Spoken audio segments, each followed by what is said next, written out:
Hello guys, आज हम बात करने वाले हैं वो 5 न्यूट्रिशन के बारे में जो हमारे बॉडी के लिए बहुत ज़रूरी है, जिसमें फर्स्ट है हमारा विटामिन डी एंड कैल्शियम।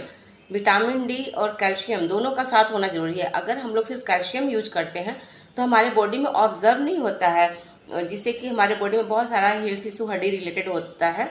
तो उसके लिए हमें जरूरी है कि कैल्शियम के साथ विटामिन डी भी हो। सेकेंड है हमारा प्रोटीन। जब हम लोग मकान बनाते हैं तो ईंट से ईंट को जोड़ने का काम करते हैं, तो वहाँ पे जोड़ने में क्या काम करता है? सीमेंट काम करता है। जस्ट उसी तरह से हमारे हड्डी और मसल्स या मांस को जोड़ने का काम जो करता है वो हमारा प्रोटीन करता है। अगर हम प्रोटीन इंटेक नहीं करते हैं प्रॉपर वे में या बॉडी में नहीं जाता है तो एक तरह से सिर्फ हड्डी हमारे बॉडी में दिखने वाला है। सो इसलिए प्रोटीन हमारे बॉडी के लिए बहुत जरूरी है। थर्ड है हमारा विटामिन 12।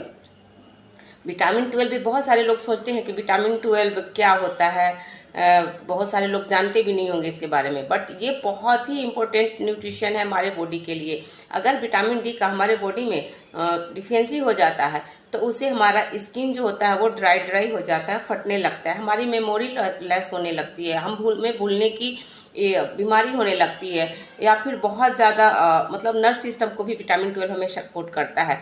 उसके बाद में विटामिन 12 की अगर डिफिशियंसी होती है हमारे बॉडी में तो आपको वीकनेस भी फील होने लगता है। इसलिए विटामिन 12 लेना बहुत ज़रूरी है। ऐसे तो विटामिन 12 जनरली हम लोग को नॉनवेज से मिलता है, बट बहुत सारे ऐसे हम लोग के पास फ्रूट्स भी हैं जहाँ से हम लोग विटामिन 12 ऐड कर सकते हैं, जैसे बादाम, पिस्ता, काजू वगैरह।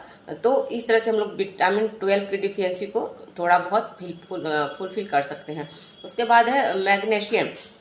आप कितना भी कुछ खाओ, बट अगर आपके बॉडी में मैग्नीशियम की डिफिशियंसी होगी तो वो आपके बॉडी में नहीं लगता है। इसलिए हमारे बॉडी में मैग्नीशियम का भी जितना रिक्वायरमेंट है बॉडी का उतना फुलफिल होना बहुत ज़रूरी है। उसके बाद है फैट, है ना। फैट, अभी लोग बोलेंगे कि फैट तो हम लोग का बोलते हैं लोग कि फैट ज़्यादा नहीं बढ़ने दो, राइट, बट हमारे बॉडी में फैट का भी बहुत ज़रूरी है। बट वो कौन सा फैट होना चाहिए? गुड फैट होना चाहिए, बैड फैट नहीं होना चाहिए। हम लोग को गुड फैट अगर हमारे बॉडी में फैट नहीं होगा तो हम लोग सिर्फ एक कंकाल की तरह दिखेंगे, है ना। तो इसलिए हमारे बॉडी में फैट का होना जरूरी है, बट डिसाइड ये करना है कि हम लोग कौन सा फैट यूज कर रहे हैं, गुड फैट है या बैड फैट है। अगर गुड फैट है तो हमें किसी तरह की कोई दिक्कत नहीं होगी, बट अगर वही हम बैड फैट लेते हैं तो हमारे लिए नुकसानदायक है। तो ये हम आज आप लोगों के सामने 5 न्यूट्रिशन के बारे में बताए हैं। हमें उम्मीद है कि इससे आपको बहुत कुछ जानकारी मिली होगी। Okay, bye, thank you.